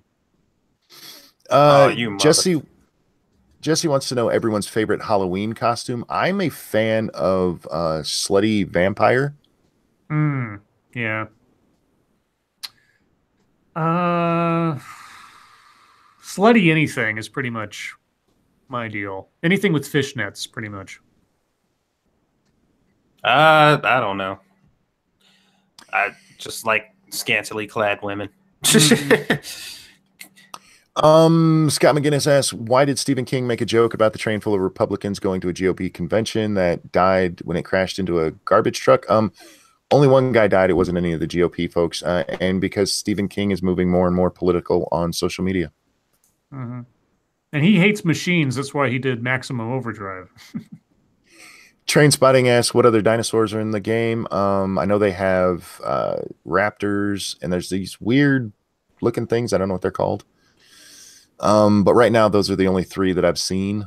But I just got off the planet for the first time today. So, and for anybody who's wondering what that game is, it's kind of like 7 Days to Die, but with a space theme. Has chat found a woman for Scribe yet? Dun dun dun. Not so as I know, but maybe there's someone hiding in my closet. Hiding, huh? That's not the word you're going to use, hiding? All right. Yes. For legal purposes, yes. Chat, press 1 if you'd let Scribe spank you. Damn it, you assholes. Ellie wants to know, what's everybody's favorite board game? Monopoly. We got a breaking news. A vehicle plowed into pedestrians in downtown Shanghai, Chinese media reports. There's no information yet on whether this was a intentional or accidental incident, but 18 people have been hospitalized from an SUV plowing into pedestrians, so I'll keep an eye on that. Yikes. Wow, you got a lot of ones. Oh, you got a 5. Wow, somebody wants you to beat them hard. Maybe 5 means they don't. I think 5 is probably the opposite of a 1. Wouldn't -1 be the opposite of a 1? Yes. Oh, Shiogarath, god damn you. But is it terrorism or just Asian driving? Oh my god. Oh, Lord. I guess we'll find out over time. Do they have a lot of wrecks over there? I have no idea. I mean, I can't recall the last time I remember seeing a breaking news on CNN and the AP about a traffic accident in China. So this seems relative. I mean, 18 people. You would think someone had to be shooting for a crowd, but who knows? Yeah. I guess we'll find out. Well, if anime is anything to go by, they don't handle supernatural events very well. So. Battalion Hunter says Monopoly sucks. Play Pandemic.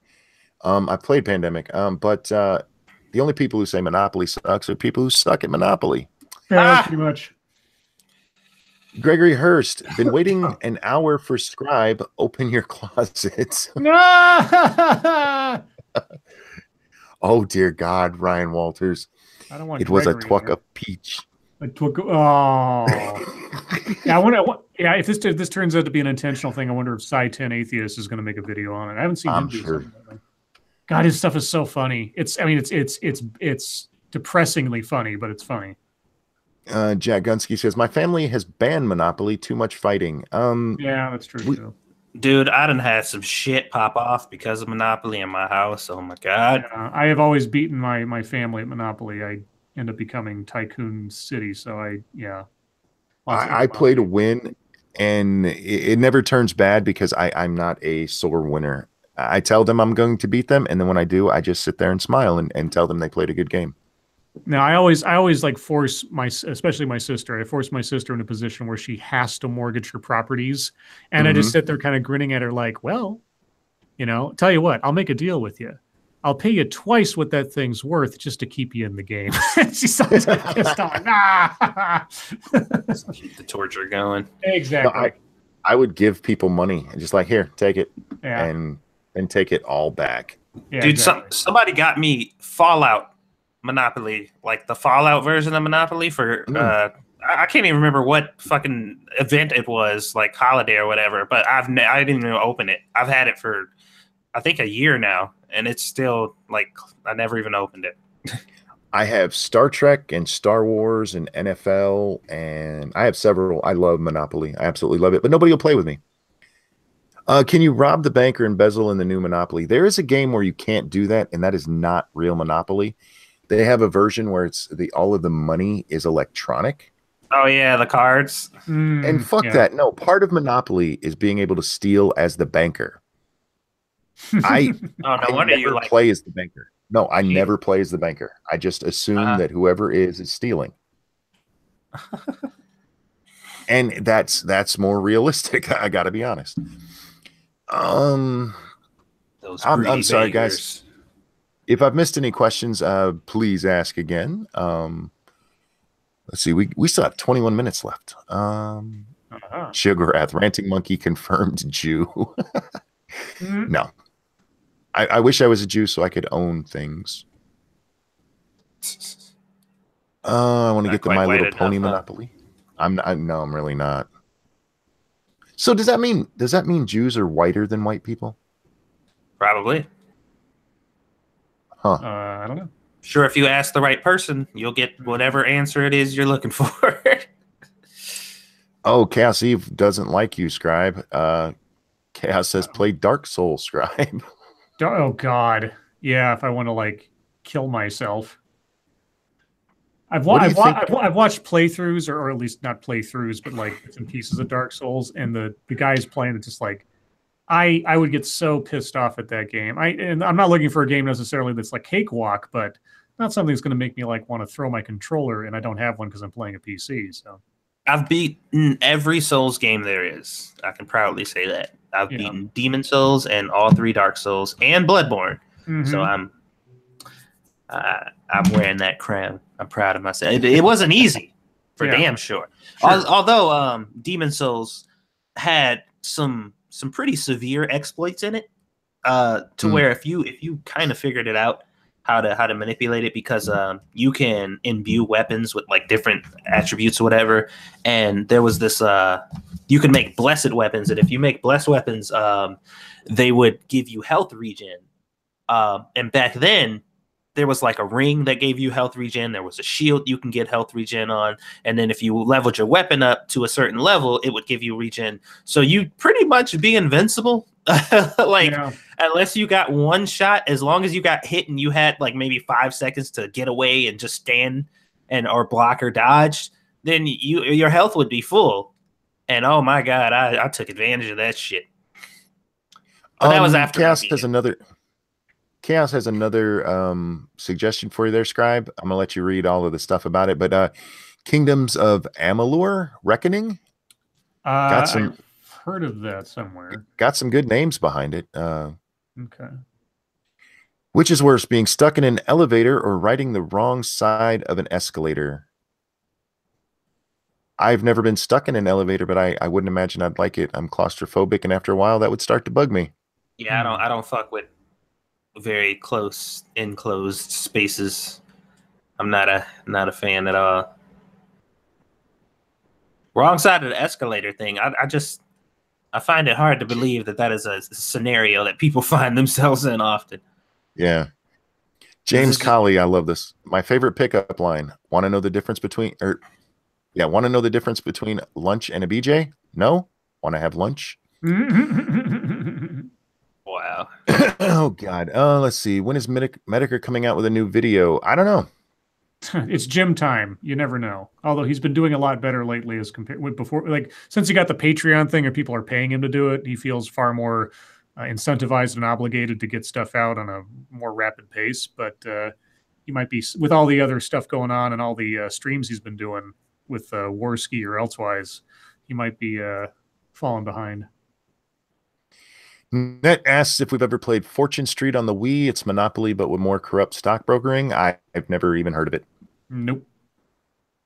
I haven't moved my mouse in a while, and my screen just went dark. Can somebody read that super? There it went. Thank you, Cryptic. Asians learn drums by playing chopsticks. Is that true? Or are you fucking with me with one of your racist jokes, Cryptic? That's racist. For anybody listening along tomorrow, Cryptic is Asian, so Cryptic can make Asian jokes. That's Daniel Pink says Kingdoms of Amalur was an awesome game, but there's no support for it. Oh.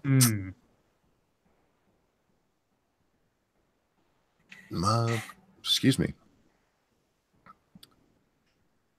My little brother rode the wrong side of an escalator when he was 4. He made me twitchy. The greatest thing I've ever seen about an escalator is that guy who tried sliding down the middle. Oh that, my god, yeah. that shit was epic. That was funny. Oh, you just know he broke his balls open. Oh my god. Okay, movies, real quick. Uh-oh. Sure. Let's do movies. We haven't done that in a while.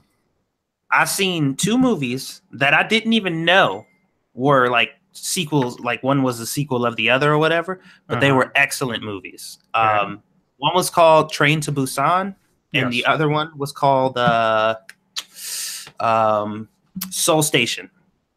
And they both were excellent fucking movies. I don't know the second one, but I've seen Train to Busan. Train to Busan was great. It was excellent. Soul Station is actually the prequel to Train to Busan, and it's animated. Oh, okay. All right. That's probably why, because I don't watch a lot of animated stuff. Yeah, it was. They were both really, really good. Squishy, she actually sat and made me watch it. She's like, "We're gonna watch this movie," and I sat and made her watch because I saw Soul Station first before I saw Train to Busan, and she was like, "We're gonna watch this movie because it's zombies, and you made me watch a zombie movie, so I'm gonna make you watch a zombie movie." And it turns out that movie was the sequel to the one I made her watch. But it's Scott wants to know. Oh, it's go ahead. Scott wants to know, Scribe, whether you think Manhunter or Red Dragon is a better movie. I like Manhunter because it was first and it didn't have the baggage it had to fulfill that Red Dragon had to fulfill since Silence of the Lambs had already come out. I think it's a creepier movie, but at the same time, Rafe Fiennes' performance in Red Dragon is so fucking intense and awesome. I really like Red Dragon. I thought everybody in that movie did really good. So it's kind of a toss-up, honestly. Although I think Manhunter comes out just a little bit above hand because it was directed by Michael Mann, who really got that grit going. And you could still see some of his Miami Vice stuff going on in there, but it was pretty good. Irate Bear, SDA is away. There was a death in the family, and she's going to be away for the next 3 days for the funeral. Somebody asked us our opinion of the chick marrying Prince, whoever, Harry, I think it is. Which one's getting married? Prince. Prince. Prince is getting married. Yeah. I don't really have an opinion. It's the royal family, and they stopped being relevant around these parts a few hundred years ago. Yeah. The only reason that I have an opinion is because of the hypocrisy of the people we were just fucking talking about. Yeah. Because those people, when there was some people over there, some racist white people who were like, "Oh, he's marrying that black woman. They're fucking up the family line and all that shit." Like I saw a little bit of that stuff going on or whatever, and people were up in arms about that shit. Like that's racist. That's fucked up that you would say that or whatever. If he wants to be with her, that's totally fine. I'm glad he found himself whatever. And that was that thing, right? But one of the people from Black Panther showed up to one of those little events or whatever with his extremely white girlfriend, and they went ape shit. Like these people's like, "No, I'm not going to see that movie. He should be embarrassed that he brought her there when Black Panther represents what it represents. You should have left her at home." Like, I'm like, these are the same fucking people. Same motherfuckers. Scott asks why SJWs are fucking everything up. And then apologize for the language. You said fuck on my stream, damn it. I highly recommend watching the Rubin Report that was recently on with Jordan Peterson and Ben Shapiro, because they do talk about this, and not directly. We've talked about it a few times. It's become a religion, and they have decided they are going to put their nose into everything and make it how they want it. It's just what happens. Irate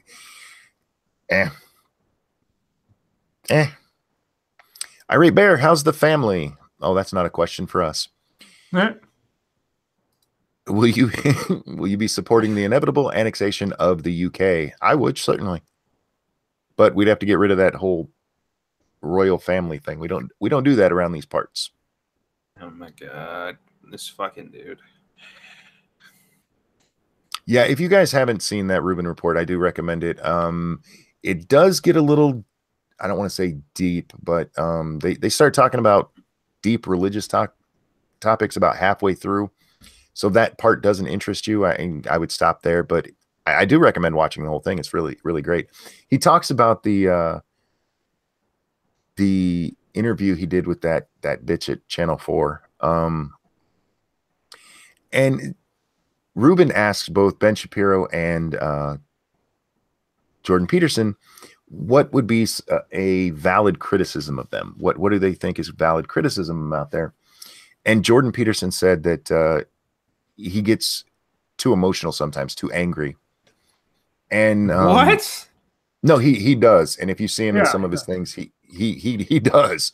I'm about to say, because that motherfucker was cool as a cucumber during that whole interview. I'm like, Well, that's what I wanted to bring up, because Ruben asks him, do you think the fact that you were talking to a woman played a part in how cool you stayed there? And he's like, well, yeah, because you fight with women different, or men and women differently, even, in the intellectual realm. You don't, if you're fighting a woman in the physical sense. well, I get that. I think I understand that, because like, if me and you got into a spat or whatever, and we started like yelling at each other, like tomorrow, it'd be fine, or we'd both understand, like in that conversation or whatever. But I think if he might have raised his voice or anything like that, it would have definitely been like, the conversation wouldn't have been able to continue. Like and this is not, obviously this is not a straight blanket generalization. This is not the same for everybody, but I feel like two men could have a heated debate, and the conversation can continue more so than like if a man was talking to a woman and like the debate started getting heated or whatever. I think the conversation would probably end. Like they'd be like, no, we're not having this conversation anymore. I've seen that happen. Hi, SDA. Hope you feel better. Glad you had a safe trip or safe flight there. And Point Curation, thank you so much. Have a good night, everyone. Thank you. Hope you have a good night too. Ben Shapiro brought up, I don't know if you guys remember this, back when Hillary was running for the Senate. I forget who she was running against. I think, was it Rick Lazio? I can't remember. Anyway, there's this famous moment from that when they're debating, where he walks over and places a piece of paper on her podium and asks her to sign. I don't even remember what it was. Excuse me. And the press lost their fucking mind. They all started talking about how he was trying to intimidate her, because he literally, all he did was walk across the stage, put the paper on her podium, and walk back. And they brought up, if this was a guy that was at the other podium, nobody would have cared. But since it was a woman, it became, oh, he's trying to intimidate her. We definitely we treat men and women differently. Women do it too, whether you guys want to admit it or not. But yeah, we do treat men and women differently. I don't think there's anything wrong with that. Yeah.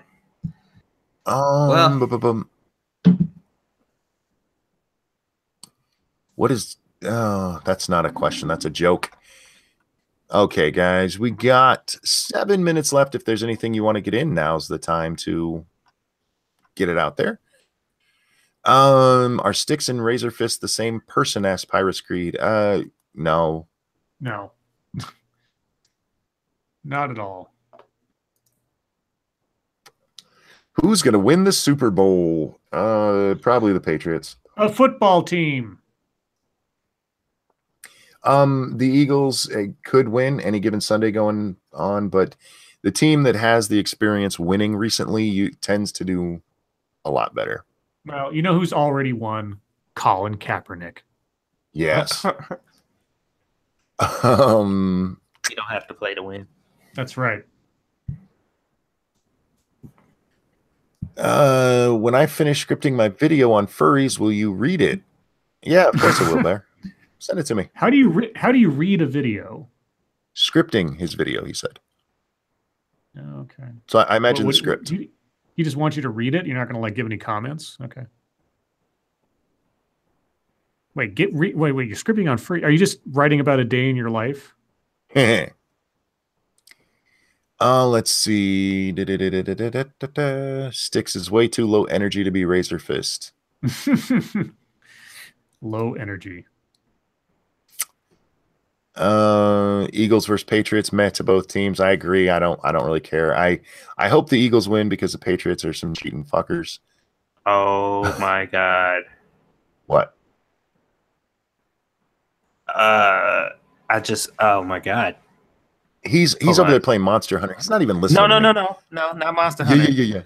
So somebody tagged me in something on Facebook, and it is atrocious. Uh-oh. What is it?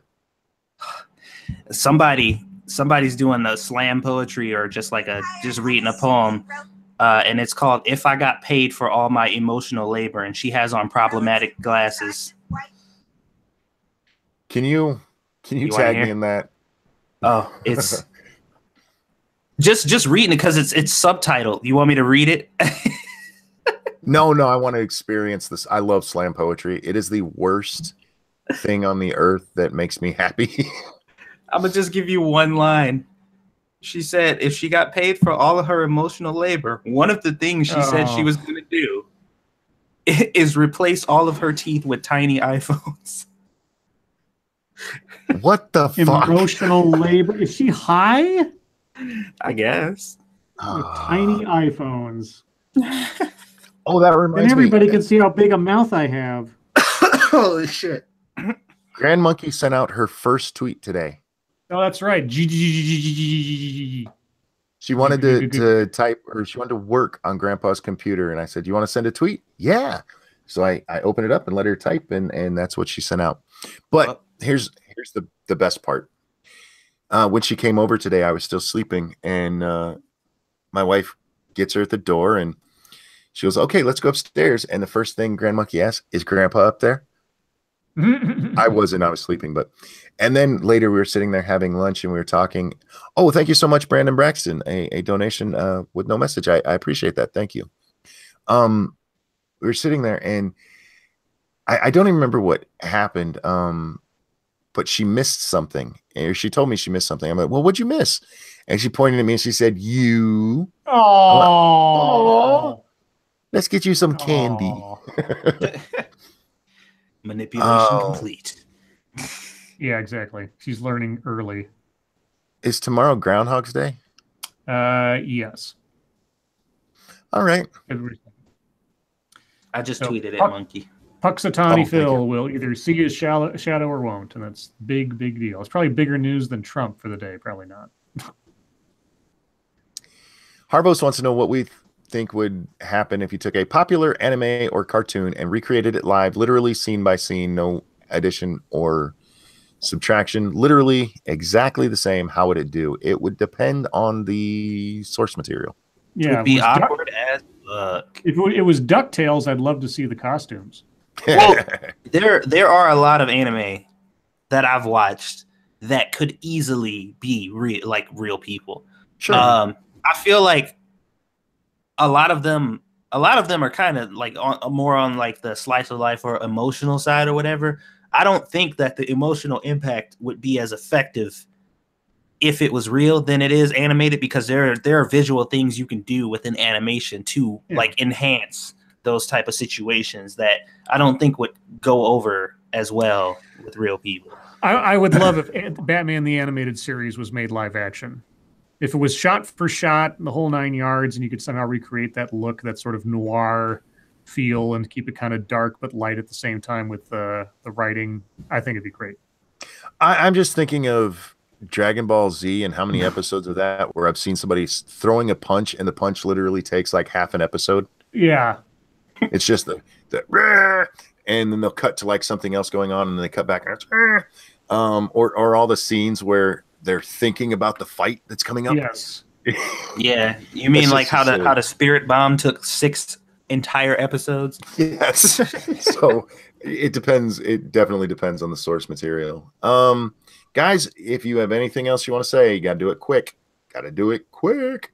Actually, by the time you hear this, it'll probably be over anyway. So, Dragon, or then again, you can do it at our over on 2 Cents Plus if you really want to ask. There you go. So, 2 Cents Plus after this. How long are you streaming tonight? Shit, I don't know. until he falls asleep. Go over there and ask him all kinds of weird questions. Go over there and ask Satsu what he thinks of really puffy pussy lips.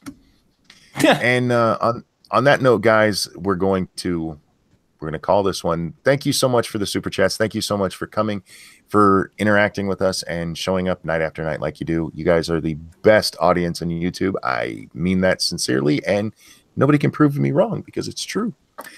Scribbles, a pleasure as always. Satsu, thank you so much for sitting in with us again. I love you, dude. And by the way, guys, me and him should be playing 7 Days to Die tomorrow night. I will remind him early so he remembers. I forget one time and a motherfucker, damn. Just yeah, but with the number we've played, that was like 1/6 of our play time. That is true. All right, guys, that's gonna wrap this one up. Your life makes me sad. We'll see you next time. Bye, guys. Fuck off.